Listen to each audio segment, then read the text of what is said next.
Pernah nggak sih kamu berhenti sejenak dan mikir, gimana caranya semua teknologi yang kita pakai setiap hari itu bisa sepintar itu? Nah, di sini kita akan bongkar semua rahasianya bareng-bareng. Coba deh inget-inget, kamu baru aja selesai nonton satu video di TikTok atau YouTube, kok video berikutnya yang muncul pas banget sama selera kamu? Rasanya kayak ada yang bisa baca pikiran kita, kan? Tapi itu sama sekali bukan sihir. Itu semua adalah inti dari dunia mesin cerdas. Yuk, sekarang kita bedah pelan-pelan gimana cara kerjanya.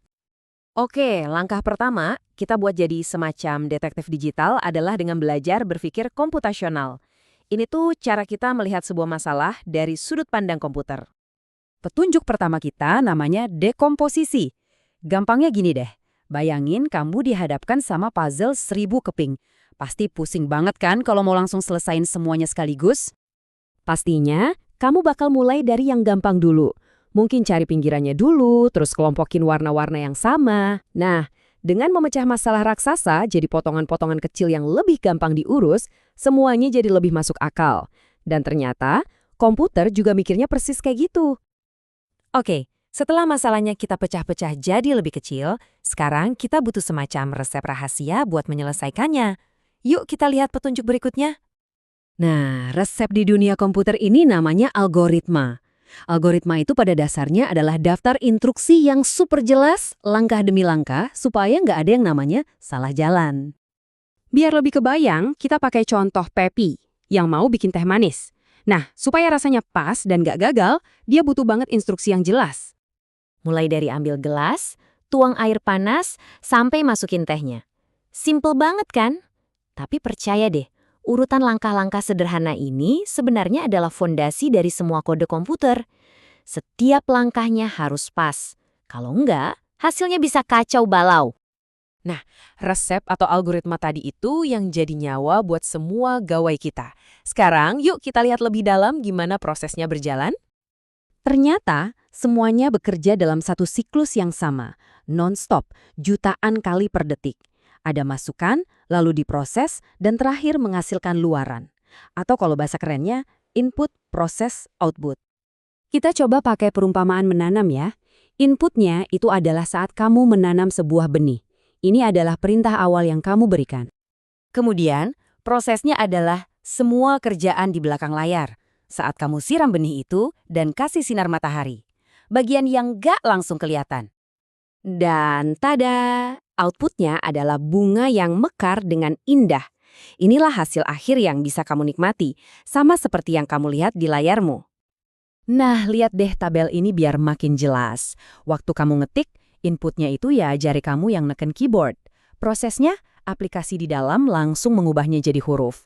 Dan outputnya, ya tulisan yang muncul di layar. Sama halnya pas nonton YouTube. Kamu klik sebuah video, itu input, server YouTube langsung kerja keras mengirim data, itu prosesnya, dan outputnya, video langsung terputar di layar kamu. Semua ini terjadi dalam sekejap mata. Oke, semua petunjuk yang udah kita kumpulin, dekomposisi, algoritma, dan siklus input proses output, semuanya ini membawa kita ke misteri utamanya. Yaitu, dunia kecerdasan artifisial atau yang sering kita sebut AI. Jadi, apa sih AI itu? Simpelnya, ini adalah tentang gimana cara kita ngajarin mesin supaya bisa berpikir, belajar dari data, dan bahkan ngambil keputusan sendiri. Keren banget kan? Dan sadar atau enggak, AI ini ada di mana-mana di sekitar kita. Rekomendasi video di YouTube, itu AI. Saran produk waktu kamu belanja di Tokopedia, itu AI juga. Asisten suara di HP kamu. Feed Instagram yang kayaknya ngerti banget mau kamu, sampai mobil yang bisa nyetir sendiri. Yap, semuanya itu adalah kerjaan AI.